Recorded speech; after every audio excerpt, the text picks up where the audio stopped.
Vamos agora para a organização dos nossos circuitos. Como você bem sabe, a gente aqui do Projeto Elétrico não vai, obviamente, para cada tipo de demanda fazer um circuito específico como disjuntor. Não é assim que funciona. E também não vai ser um processo inverso. Tem gente que coloca um disjuntor geral para proteger tudo. Também não é bem por aí. Aqui no nosso quadro de distribuição de filar, você consegue ver bem qual foi a divisão do nosso circuito, como é que a gente desenvolveu, como é que a gente delimitou. E no nosso curso lá do AutoCAD você aprende a definir isso tudo aí comigo. Tá? Mas eu vou passar aqui para vocês um contexto base e o que é que você precisa estar informando no Excel. Então aqui temos o nosso quadro de distribuição, aqui tem a representação do disjuntor monofásico, tá bom? Aqui é a corrente nominal dele, aqui o condutor, então a bitola que ele vai ter, os condutores, fase, neutro e térmico, e aqui do lado a gente tem exatamente qual é o circuito. Então se você observar, eu coloquei o quê? O circuito 1, ele está para as tomadas de uso geral da sala e do quarto.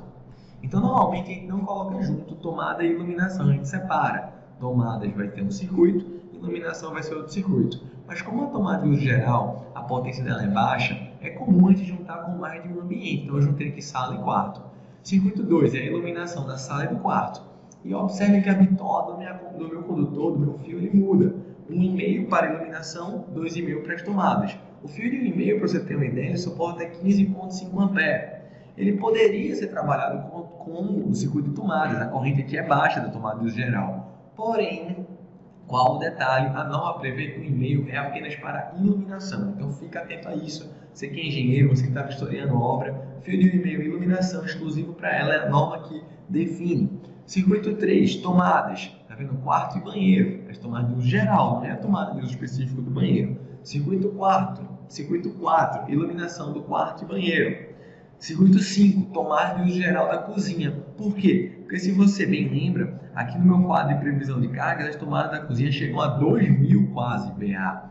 Então a gente deixou um circuito específico para elas, tá bom? Circuito 6, iluminação da cozinha.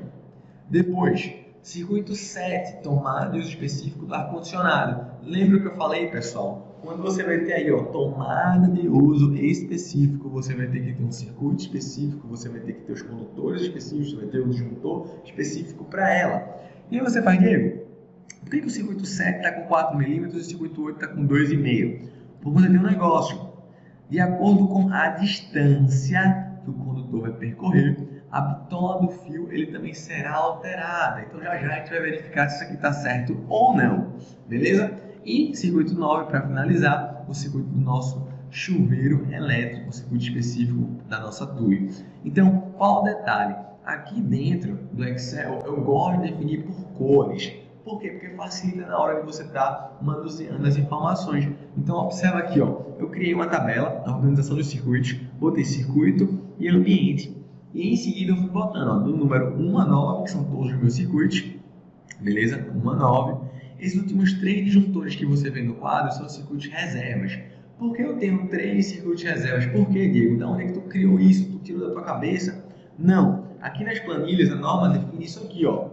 De acordo com o número de circuitos existentes, você vai ter que definir o reserva. Então, por exemplo, se eu tenho mais de 6 circuitos, eu tenho que ter 2. Se eu tenho entre 7 a 12, no meu caso aqui, ó, tá no 9, tá entre, eu tenho que ter 3. De 13 a 34. Acima de 30, tá vendo aqui, ó? 30% é circuitos reservas. Então é bem importante que você saiba disso. Beleza? Eu já coloquei aqui no meu quadro. Aqui, como eu não vou estar trabalhando, não vou colocar nada. E aí eu vou botar aqui, ó, circuito 1 e 2, definir as cores. Tá vendo aqui, ó?